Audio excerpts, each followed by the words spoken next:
Welcome to our weekly sutra with Annie Jones. My name is Annie, and I'm going to be your presenter or your host today. Do something a little bit different with the sutras, so I'm really excited. So let's get started. The sutra that was chosen this week was 249, and so let me just chant that for you, okay?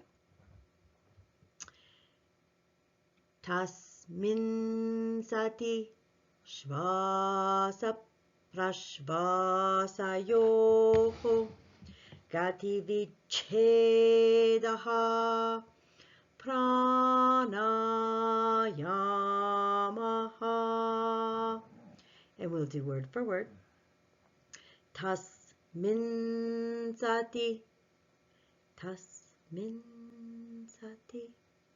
Shvasa prashvasayoho Shvasa prashvasayoho Gati vichedaha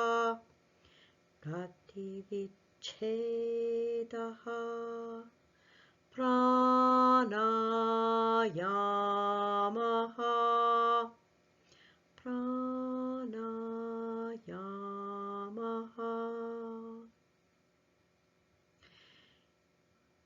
And so now let's all chant it together 3 or 4 times, just to kind of get the hang of how it's going to work as a mantra for us this week, right?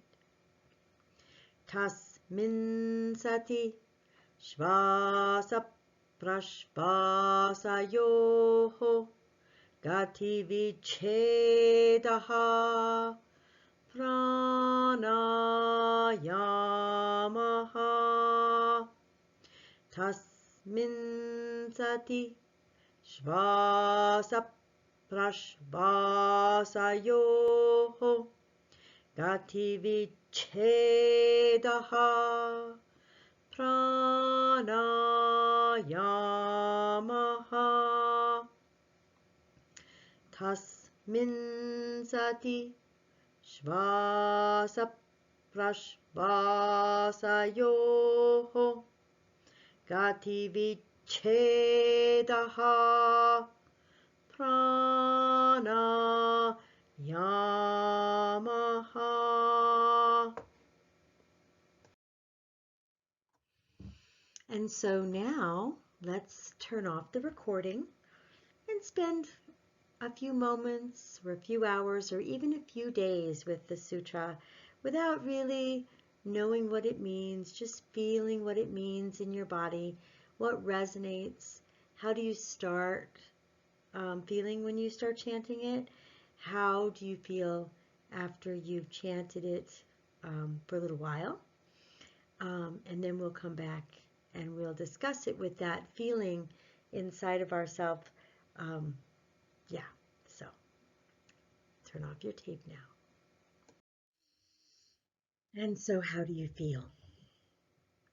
Tasmin sati shvasa prashvasayoho gati vichedaha pranayamaha.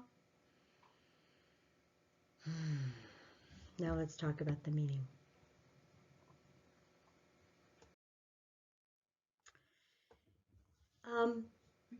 The Yoga Sutras are in Sanskrit, and Sanskrit is a very energetic language that can mean several different layers of things.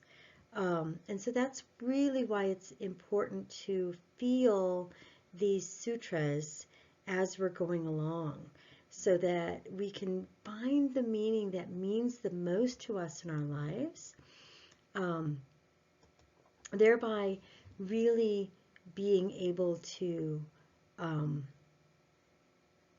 bring them into a place where we can use them in everyday life, right? So this is the first sutra in chapter 2 that's about pranayama. In chapter 2 of the Yoga Sutras, Patanjali introduces and talks about in depth the Ashtanga Yoga, or the yoga of practice, the 8 limbs of yoga, of which pranayama is his fourth one that he talks about. Okay, this is his introduction to pranayama, in what it is and how it works. And there's several other sutras after this. I believe there's 5 that talk about pranayama. So he says tasmin sati. So tasmin is that. It's relating to what comes before the several sutras or the sutras previous to this one. Sati is attained. So tasmin sati means being firmly established in, right? Now, I read this great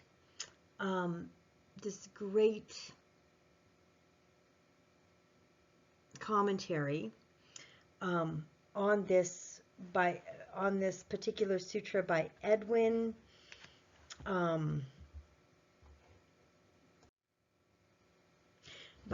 Bryant. And he explained that because of Sanskrit grammar, sati does not mean necessarily that we don't want to practice some of the pranayama only after we've become masters in asana. I think really we begin to practice breathing, we begin to practice how the prana, opening up the prana in our systems and in our life forces prior to becoming perfected anything. I mean, I don't know, I've been practicing yoga for almost 30 years and I am certainly not perfect at anything. I also, think that sometimes tasmin sati is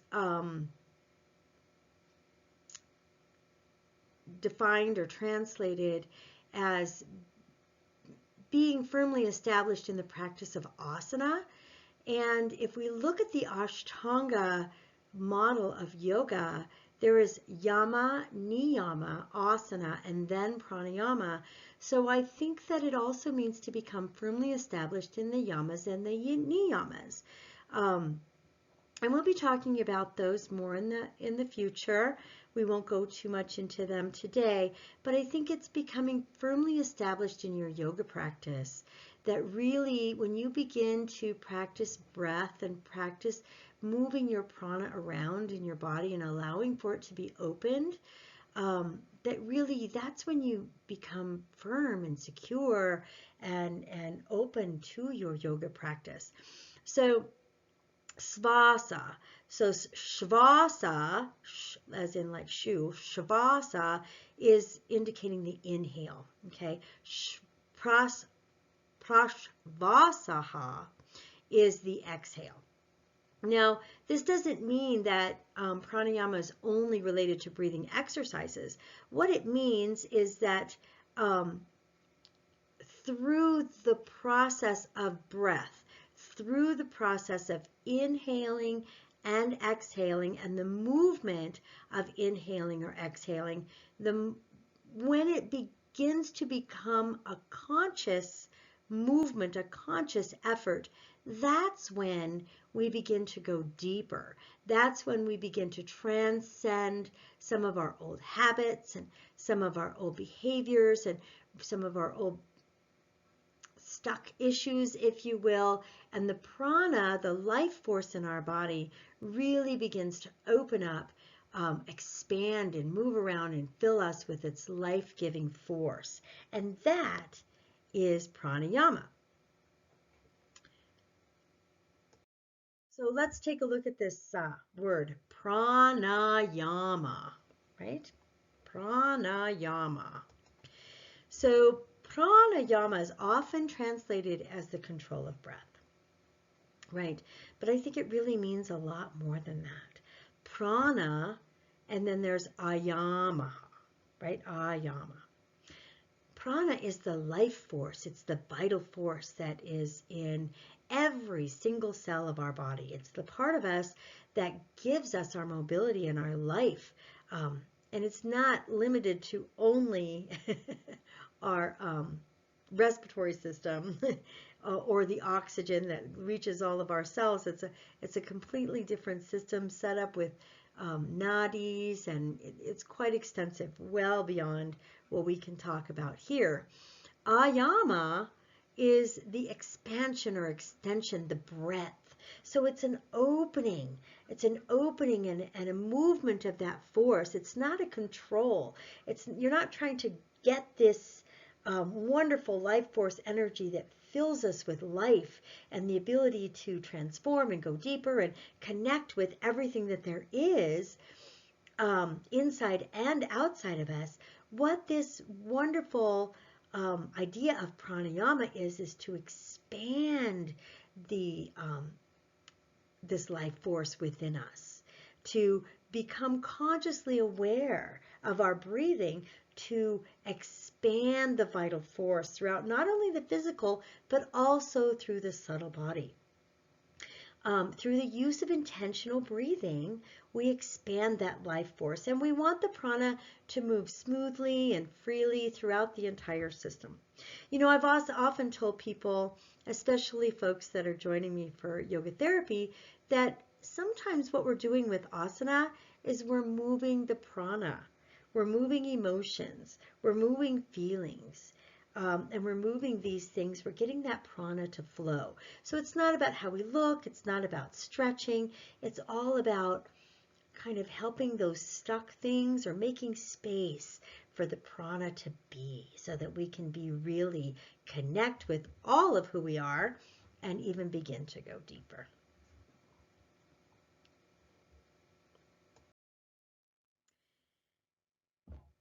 Some further reading for you. If you're interested in learning more about the yamas and niyamas, we will be talking about that, I'm sure, in this series. At the same time, here's two great books that I love that talk about the yamas and niyamas in quite detailed depth and give lots of practices so that you can really sit with what those are for you. In the United States, we're so we know what asana is, right? And so, but to go deeper and to really know how to treat ourselves, how to treat others, what is integritus, and to really begin to manage our energy in different kinds of ways. And then here are two of my favorite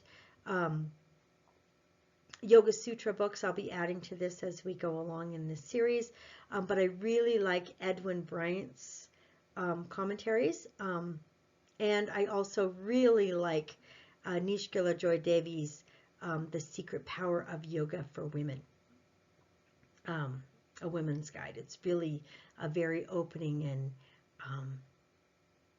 inspirational way of looking at the sutras from a heart-centered perspective. Thank you for joining us for Yoga Sutra, Chapter 2, Sutra 49. Next week we'll see which one comes up for us then, and we'll be going over that. One a week, I think, is good. So spend the time again chanting the sutra and see how it feels for you, and then you can explore the meaning a little bit deeper for you and see how that feels, that it's about release and connection. Here's some information about myself. You can visit my website at wondermentgardens.com to get more of these videos like this, or to contact me about yoga therapy, herbal studies, or chanting studies. Thank you so much, and have the best, most blessed day ever. Namaste.